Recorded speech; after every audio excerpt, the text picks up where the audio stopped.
네, 안녕하세요, 여러분. 집단 상담 12주차 강의를 시작하도록 하겠습니다.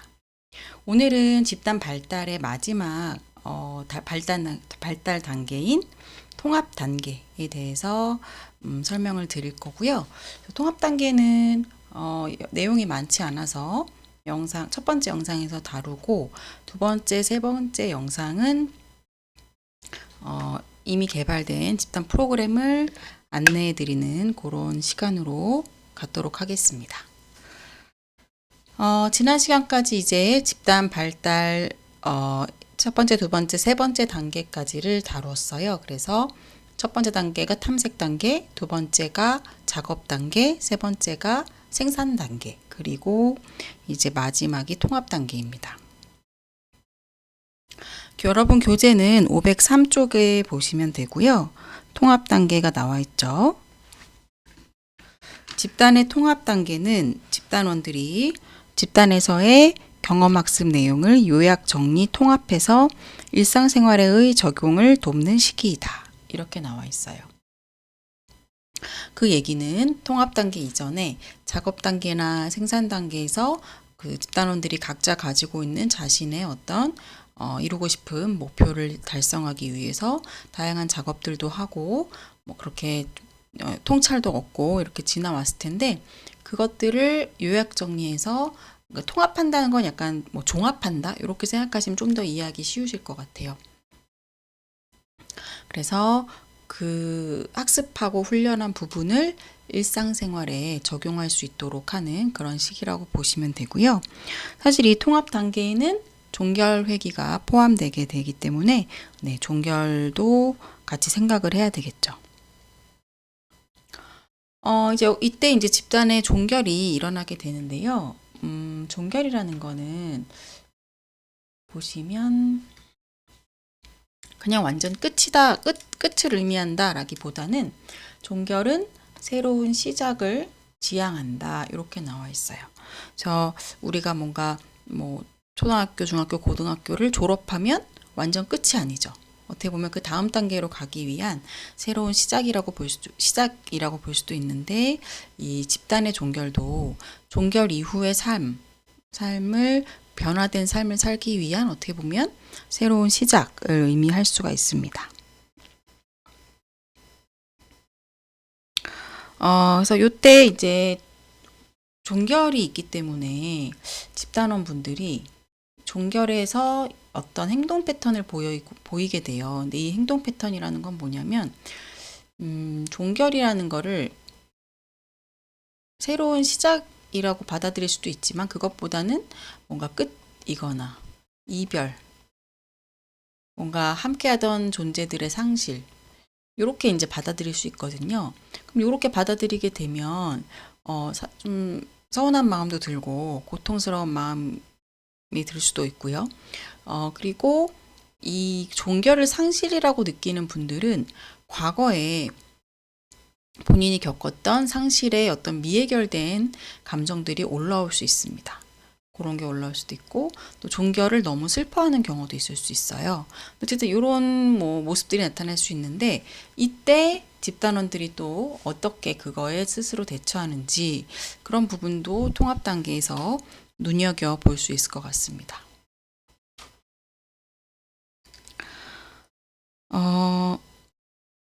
그리고 이 시기에는 종결을 물론 이제 그러니까 그 집단을 좋아하더라도 이제 어느 정도 시간이 흘렀으니까 이제 종결을 하고 새로운 좀 삶을 살아봐야지, 나 혼자 스스로 내 삶에 적용해봐야지 이렇게 하는 분들도 있을 수 있지만 이 관계가 너무 소중하고 이 시간이 너무 좋고 그러다 보니까 종결을 원하지 않는 분들도 나타날 수 있어요. 또는 집단에 남고 싶다. 이런 집단원이 있을 수도 있습니다. 그래서 이런 마음을 또 그 통합 단계에서 서로 이야기 나누고 다뤄야 되는 부분이 있으면 다루는 것도 필요할 수 있고요.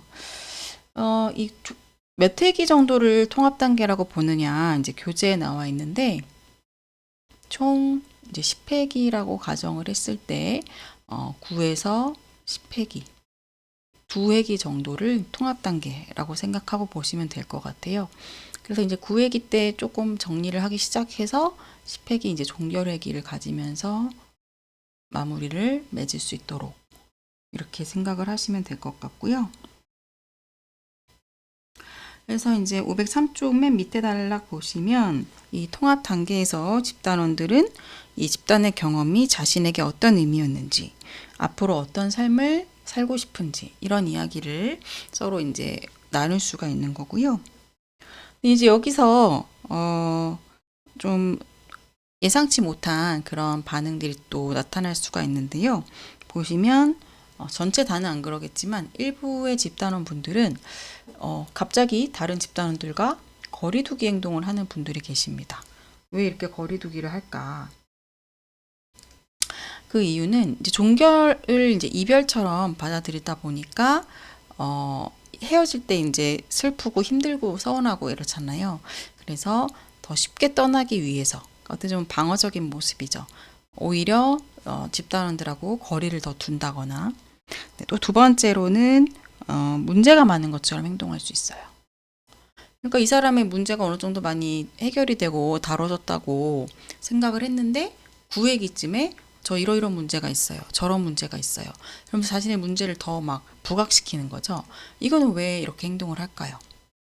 종결하는 걸 원치 않고 뭔가 남아있고 싶고 이별하고 싶지 않은 그런 마음으로 인해서 의지하고 싶은 마음, 이래서 문제가 많은 것처럼 오히려 행동을 할 수도 있습니다.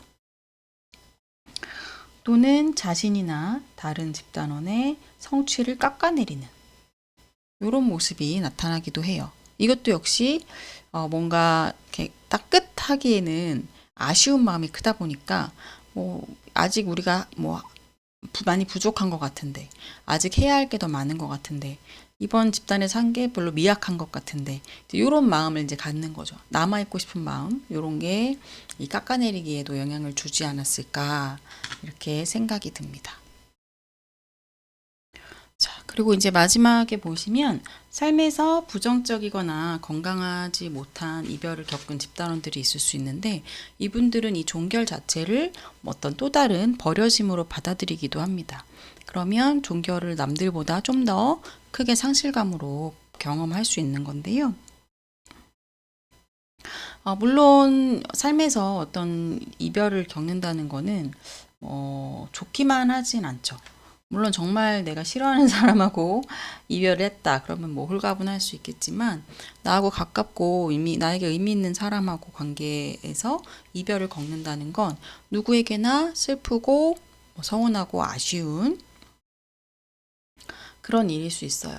근데 어린 시절에 갑자기 부모님 중에 한 분이 갑작스럽게 돌아가셨다거나 아니면 부모님이 이혼을 하셨거나 이런 과정에서 충분히 애도 작업을 하지 못했거나 좀 어른들이 그거에 대해서 좀 위로해주고 지지해주고 이렇게 했어야 되는데, 어른들도 이제 경황이 없다 보니까 그런 걸 잘 챙기지 못할 수 있거든요.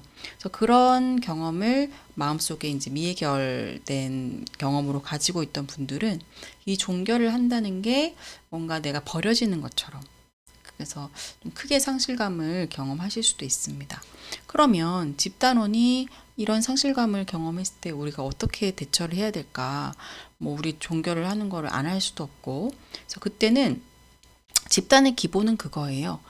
집단원이 마음에서 올라온 것들을 있는 그대로 표현할 수 있게끔 도와주시면 됩니다.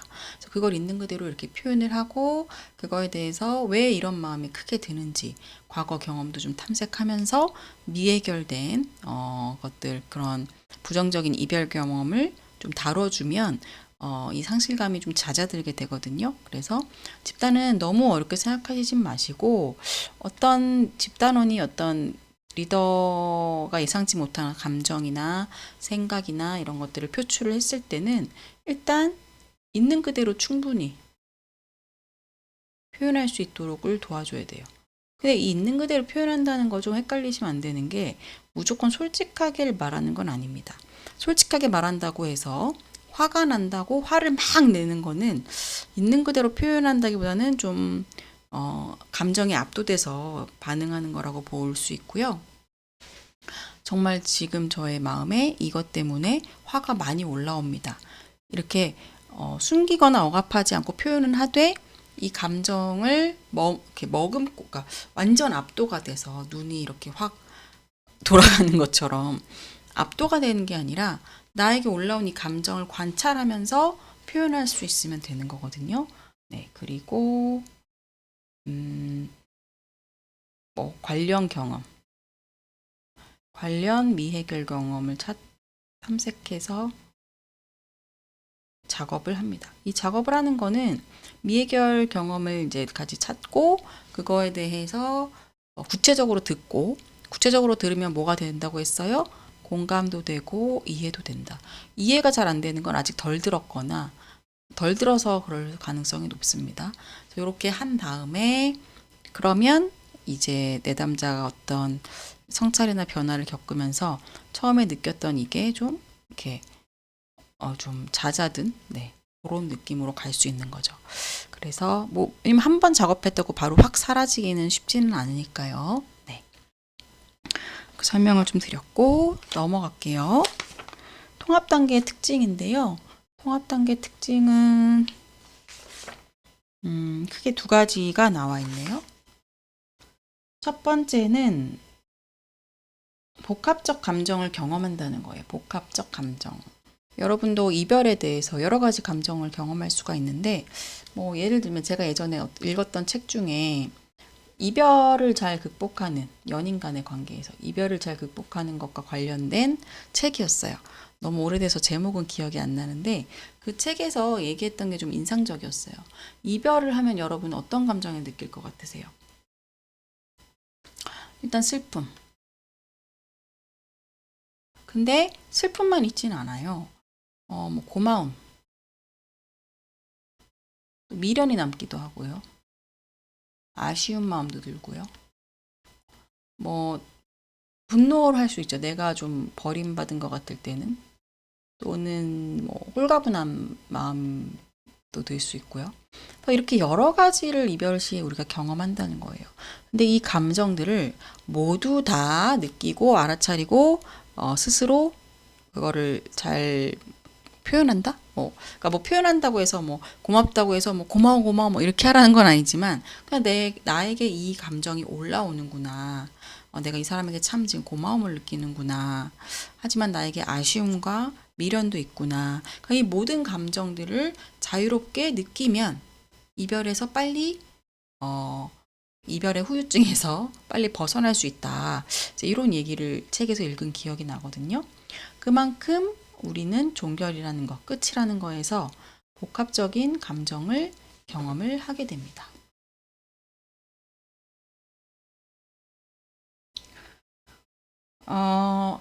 분리감이나 상실감을 경험할 수가 있는데요. 아까 좀 전에 이제 설명을 드리긴 했어요. 집단원이 느끼는 감정에 초점을 맞추고 그 감정에 대해서 확인해보고 자세히 탐색해보고 이렇게 하는 작업이 제일 기본적인 작업이 될 수 있습니다. 교재 504쪽에 보시면 복합적 감정 경험 부분에서 넷째 줄이죠. 특히 생애 초기에 분리와 관련된 어려움을 겪은 적이 있는 집단원은 심한 상실감을 느낄 수 있다. 앞에서도 말씀을 드렸죠. 예를 들어 가정이나 학교에서 따돌림을 당하는 아동의 경우 집단의 종결은 나를 거부하는 것처럼 받아들일 수가 있어요. 어린 아이의 같은 경우에는 대화상자 9-21과 같이 아쉬움을 표현할 수도 있다. 읽어보시면 되고, 그리고 이제 또 집단 상담에서 이런 분리감, 상실감뿐만 아니라 내가 집단에서 여러 가지를 이제 습득했어요. 새로운 행동, 뭐 이 새로운 인지나 통찰, 뭐 여러 가지가 있는데 이거를 일상생활에 잘 적용할 수 있을까? 스스로 의구심과 두려움이 들 수도 있습니다.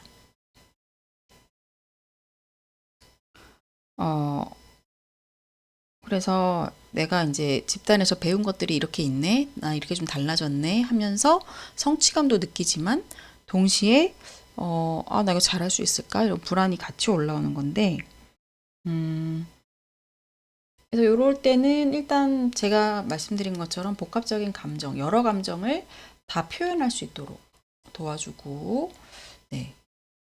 대화장자 9-21에 보면 집단원의 복합적 감정 처리를 돕기 위한 질문의 예시가 나와 있습니다. 볼게요. 집단의 종결을 앞두고 함께 소감을 나눠보기로 할까요?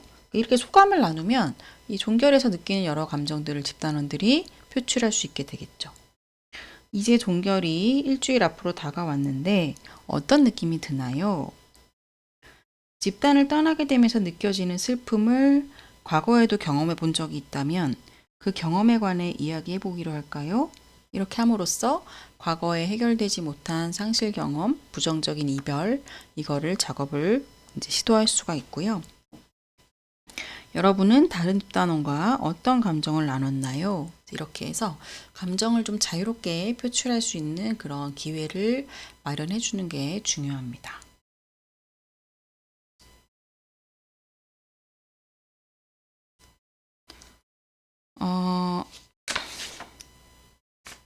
그 다음에 이제 두 번째 특징은 집단 활동에의 소극적 참여예요. 자, 아까도 조금 비슷한 얘기를 했는데 종결을 앞두고 있기 때문에 오히려 생산 단계처럼 막 활발하게 막 참여하던 분들이 좀 뒤로 빠지는 그런 모습을 보일 수도 있습니다.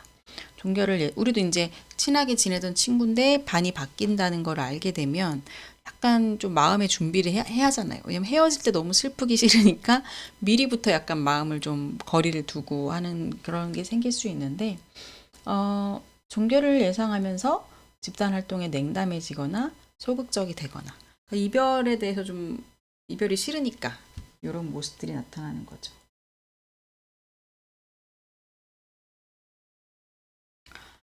그래서 이제 요때 뭐 집단원들이 슬픔, 상실감 이런 것들을 경험을 하고 저항을 보이거나 이 종결을 해야 한다는 현실을 수용하고 싶지 않은 이런 거부 반응 이런 것들이 나타날 수가 있다.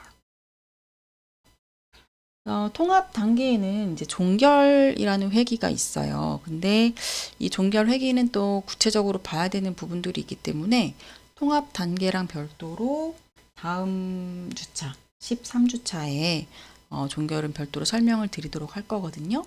그래서 그때 보시면 되는데 어쨌든 이 종결 회기를 포함해서 이 집단 마지막에 해야 되는 집단 상담자의 역할은 집단 경험 통합 뭔지 아시죠?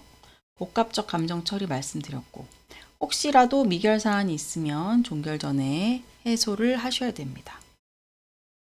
그리고 새로운 행동 실천을 도모하고 또 피드백 교환을 서로 활성화. 이거는 뭐냐면 생산 단계나 작업 단계에서도 피드백 교환을 활성화해야 되지만 종결하기 전에 그 다른 집단원에게 마무리로 서로 강점을 퍼부어 준다거나 이런 활동들이 있을 수 있고요. 다음에 중요한 거 이 집단 경험에 대해서 평가를 하셔야 됩니다. 그래야 다음 집단 할 때 또 개선을 하고 보완을 할 수 있고 그다음에 후속 집단을 할 거면 그 일정을 논의할 수도 있고요. 그리고 이제 종결을 하니까 물론 첫 회기 때도 비밀 유지를 강조했지만 마지막 회기에도 이 집단이 끝나면 외부에서 이 집단에 대해서 다른 사람에 관련된 이야기를 하시면 안 된다. 이거를 강조해야 되고 또 작별 인사도 하셔야 됩니다. 이렇게 종결 임무가 있는데 요거는 다음 주차에 더 자세히 살펴보도록 할 거예요. 그 다음에 이제 마지막 슬라이드는 후속 집단 회기에 대한 슬라이드인데요. 내용인데, 자, 이거는 우리가 집단 시작 배우실 때도 시작을 하기 전에 예비 집단을 갖는 경우가 있다고 제가 설명을 드렸어요.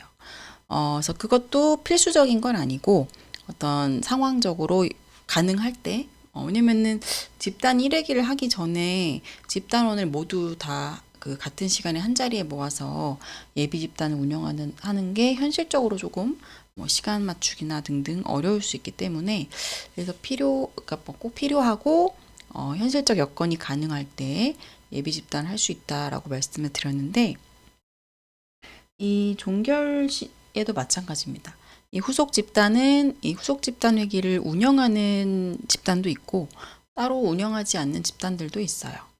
후속 집단 회기 보시면 이제 팔로우업 세션, 뭐 추수 회기 뭐 이런 단어로도 쓸 수가 있는데요.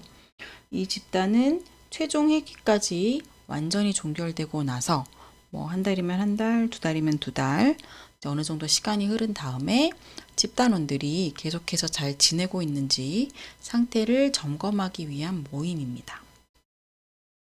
그래서 후속 집단 회기는 그 집단원과 리더가 같이 뭐 상의를 해서 날짜를 일정을 정하시면 되기는 하는데 뭐 기본적으로 종결을 하고 2개월에서 6개월 정도 사이에 한 번 정도 가질 수가 있는 거죠.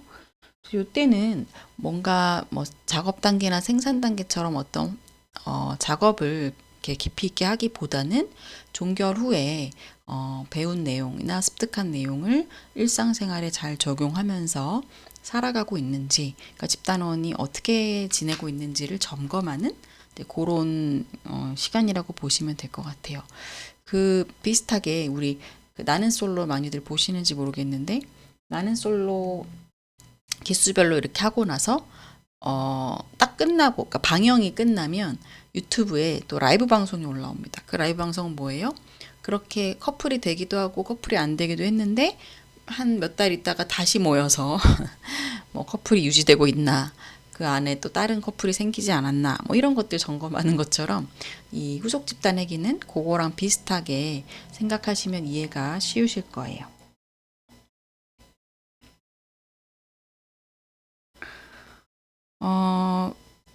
그래서 이때는 집단원들의 목표가 달성되고 유지되기 위한 촉매 역할을 이 후속 집단 회기가 가질 수 있고요. 그리고 집단을 할 때는 집단에서 집단에서 다른 집단원이나 리더의 도움을 통해서 이제 습득한 새로운 신념과 행동을 이제 이 후속 집단 회기에서는 좀 의지하지 않고 그런 도움 없이도 스스로 어떻게 강화해 나가고 지속할 수 있을지 요거에 대해서 이제 모색을 해볼 수 있고요. 그 방법으로는 두 가지가 있는데 집단 면담과 개별 면담을 할 수 있습니다. 이건 뭐냐면 집단 면담은 전체가 이제 다 같이 모이는 거고 개별 면담은 뭐 실질적으로 다 모여서 하는 게 어렵거나 아니면 좀 깊이 있는 대화가 필요한 경우에는 한 명 한 명 이렇게 개별로 만나서 후속 집단 회기를 가질 수도 있는 거예요.